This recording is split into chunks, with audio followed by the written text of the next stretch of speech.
Over to Agrawal, also. Once again, you are most welcome in the live classes of NIBM.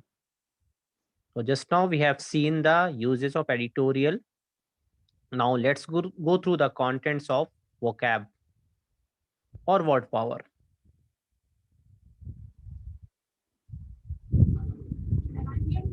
बहुत ज्यादा फायदेमंद था। यहाँ पे सारा यहाँ पे सब कुछ का तैयारी होता है। बैंक, बैंकिंग, स्पेशली जीओ बैंकिंग एक ऐसा टॉपिक है जहाँ पे पता नहीं चलता कहाँ पढ़े क्या पढ़े कुछ नहीं समझ में आता है। पर यहाँ पे टॉपिक वाइज सारा कुछ बताया जाएगा कि कैसे पढ़ना है, कहाँ से पढ़ना है। और बैंकिंग के लिए यहाँ पे वैकेंसीज बहुत अच्छी, यहाँ की जो वैकेंसीज है वो कहीं शायद ही नहीं लेंगे। और मेरा बैंक ऑफ इंडिया में हुआ है, पीओ में फाइनल सिलेक्शन हुआ है और मेरा नाम प्रेरणा पीओ पता है। मैं नागपुर से आती हूँ। यहाँ के ये और जो भी ये देख रहे हैं वो लोग एनआईबीएम में बहुत ट्रस्ट कर सकते हैं। यहाँ फैकल्टी से पूरा ट्रस्ट है, कैंप उनके ट्रस्ट कीजिए और आपका सिलेक्शन हो जाएगा। नहीं सकेगा।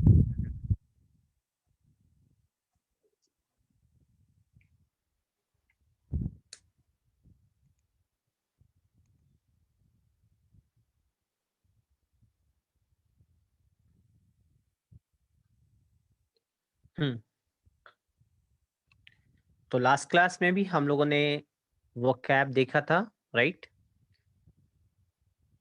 तो अब आते हैं लेसन 2 पे, अफ्लिक्ट।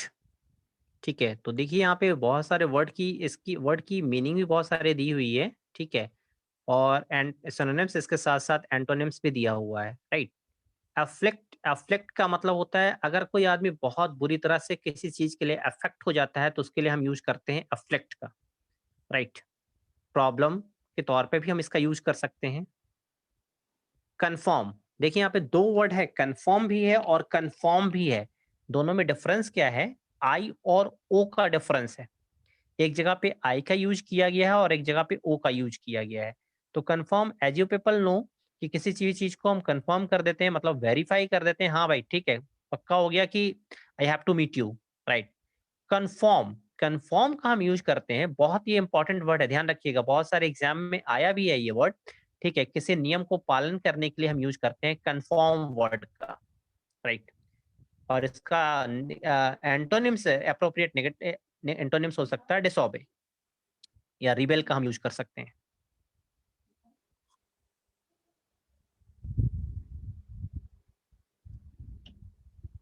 अब आते हैं नेक्स्ट वर्ड पे, हॉरिजॉन्टल। हॉरिजॉन्टल, जैसा आप जानते हैं, हॉरिजॉन्टल पैरेलल स्ट्रेट लेवल को हम कहते हैं हॉरिजॉन्टल, और इसका एप्रोप्रिएट एंटोनिम्स होता है वर्टिकल, राइट?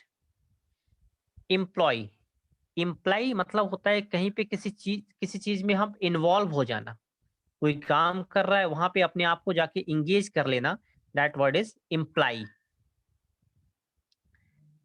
नेक्स्ट वर्ड पे आते हैं इम्पोज। इम्पोज का मतलब होता है अपने आप को कहीं पे एग्जिबिट करना, या फिर किसी चीज को फोर्स करना या कंपेल करना भी हम कह सकते हैं, किसी को मजबूर करना, वहां पे भी हम यूज कर सकते हैं इम्पोज वर्ड का। उसके बाद नेक्स्ट वर्ड आ रहा है इन्फ्लेक्ट। इन्फ्लेक्ट का मतलब होता है, देखिए बहुत कुछ मिलता जुलता है ये इम्पोज से ही। इन्फ्लेक्ट का मतलब होता है किसी चीज का कारण, राइट? उसके बाद इंट्रिकेट, नेक्स्ट वर्ड आता है इंट्रिकेट। इंट्रिकेट मतलब होता है कहीं पे कुछ प्रॉब्लम आ गई, कहीं पे डिफिकल्टी आ गई, राइट? तो that word is called intricate, और इसका एप्रोप्रिएट सिनोनिम्स जो होता है वो होता है कॉम्प्लिकेटेड, राइट? सर इम्पोज का एंटोनिम्स क्या होता है? सॉरी, इम्पोज का एंटोनिम्स? इम्पोज का मतलब होता है इजिली, हम कह सकते हैं किसी भी काम को अगर आसानी से किया जाए तो वहां पे हम कह सकते हैं, ठीक है, इजी के तौर पे, राइट? क्योंकि कंपेल है यहाँ पे फोर्स है, ठीक है? तो किसी को हम फोर्स करके कोई काम करा रहे हैं, कंपेल करके करा रहे हैं, ठीक है? तो उसका एप्रोप्रिएट सिनोनिम्स हो जाएगा, जो हो जाएगा ना, वो इजी हो जाएगा, इजी वे। सर इसका एंटोनिम्स क्या हो जाएगा? वही तो इजी वे बता रहे हैं, ठीक है? किसी काम को आसान तरीके से करना, ठीक है? फोर्सफुली की जगह पे इजीली तरीके से करना।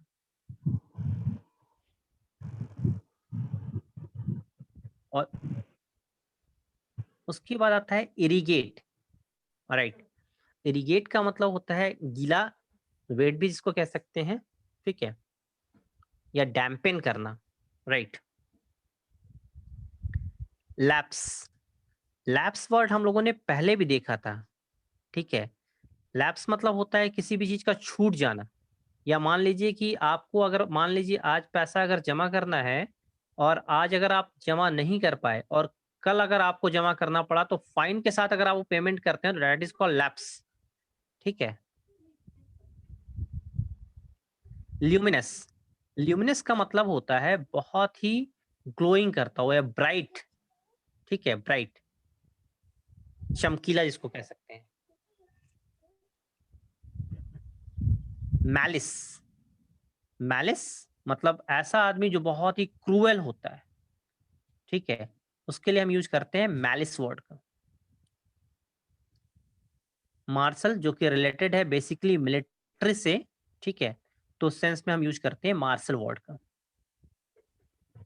और एप्रोप्रिएट इसका सिनोनिम्स दिया हुआ है पीसफुल, राइट। एंटोनिम्स, एंटोनिम्स इसका पीसफुल दिया हुआ है।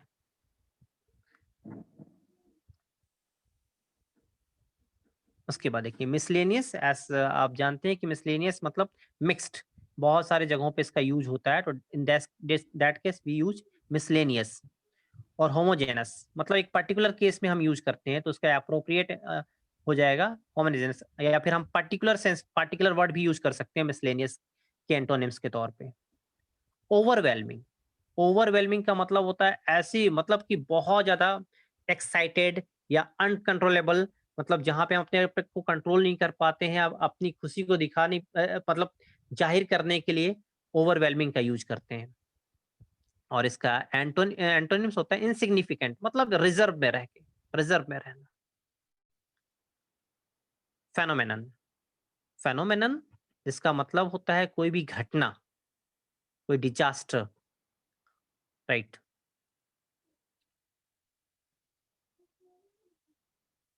प्रेजिडाइस, प्रेजिडाइस जिसका हम बहुत तरीके से यूज कर सकते हैं, ऐसा ऐसी कोई चीज जिसको हम टॉलरेट नहीं कर पाए, या कोई नैरो माइंडेड है, उस केस में भी हम यूज कर सकते हैं प्रेजुडाइस वर्ड का।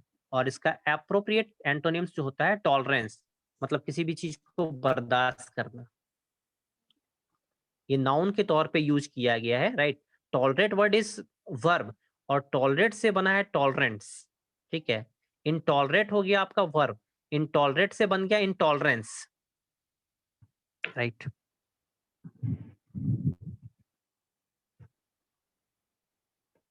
उसके बाद देखिए सप्लीमेंट, सप्लीमेंट जिसका बेसिकली हम यूज करते हैं वर्ब की तरह, किसी भी चीज को इंक्रीज करना, ठीक है। मान लीजिए हेल्थ सप्लीमेंट हम ले रहे हैं कि मतलब हेल्थ को बढ़ाने के लिए, राइट, तो वहां पे यूज कर सकते हैं सप्लीमेंट वर्ड का।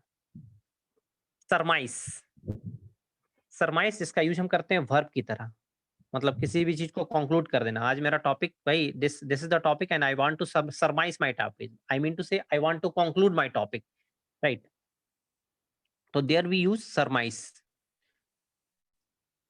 और गेस के सेंस में भी इसका दूसरा एक और गेस के सेंस में भी हम इसका यूज कर सकते हैं। गेस मतलब आई गेस कि इसका आंसर जो है ना ये होना चाहिए, तो आई सरमाइज कि यहाँ पे ये आंसर होना चाहिए, तो दोनों तरीके से इसका यूज किया जा सकता है।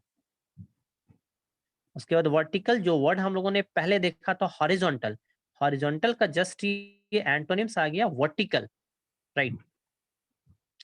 तो परपेंडिकुलर या स्ट्रेट अप के सेंस में हम इसका यूज कर सकते हैं, जिसका एप्रोप्रिएट एंटोनिम्स है horizontal, horizontal vertical, vertical horizontal.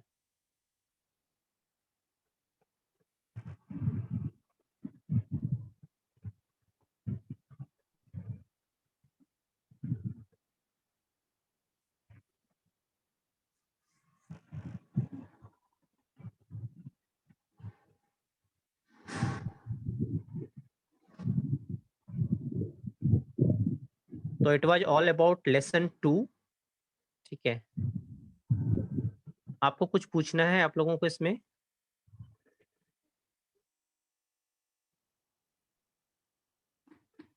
Meaning तो जैसे मैंने अभी एक्सप्लेन किया, लेकिन मीनिंग आपके लिए ज़रूरी ये है कि इसकी मीनिंग एंटोनिम्स और सिनोनिम्स याद करेंगे तो ज़्यादा आपके लिए फ्रूटफुल होगा। और जैसा मैंने पहले भी आप लोगों को बताया था, कि इस पे आप सेंटेंसेस बनाते हैं तो ज़्यादा आपके लिए बेनिफिशियल होगा।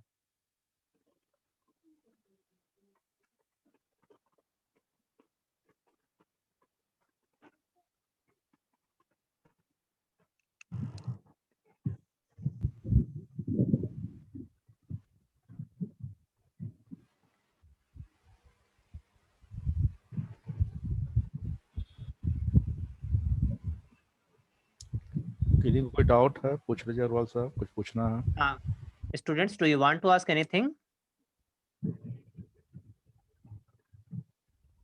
No one? लेसन 2 एक दूसरा भी देंगे। ये लेसन 2 जो हम लोग सीक्वेंस में फर्स्ट पढ़े थे उसके सीक्वेंस में थोड़ा डिफरेंट वाला सेट चला गया था। नेक्स्ट टाइम हम लोग एक और लेसन 2 का दूसरा देंगे, ठीक है हाँ, ना? मुझे लग रहा है सर ये 19 वाला शायद आ गया है, 18 या 19 वाला। देख लेंगे। हाँ नहीं, सर। ये दूसरा सेट है, वो दूसरा सेट, कोई अच्छा बात अच्छा। नहीं। तो आज और यहीं तक रखा जाए। Yes sir. क्या बच्चों कुछ पूछना नहीं है इसमें? सर मैथ्स का एवरेज में 26 से 30 तक का वीडियो नहीं है यूट्यूब में। हाँ, कल रिकॉर्ड नहीं हो पाया था। वो देखे कुछ एरर आ गया था उसमें, लास्ट वाले में। उसकी आवश्यकता है क्या डालने का? यस सर, आंसर्स चाहिए था। आंसर कोई शेयर कर देना जी ग्रुप में, ठीक है? ग्रुप में मांग लेना उसका आंसर।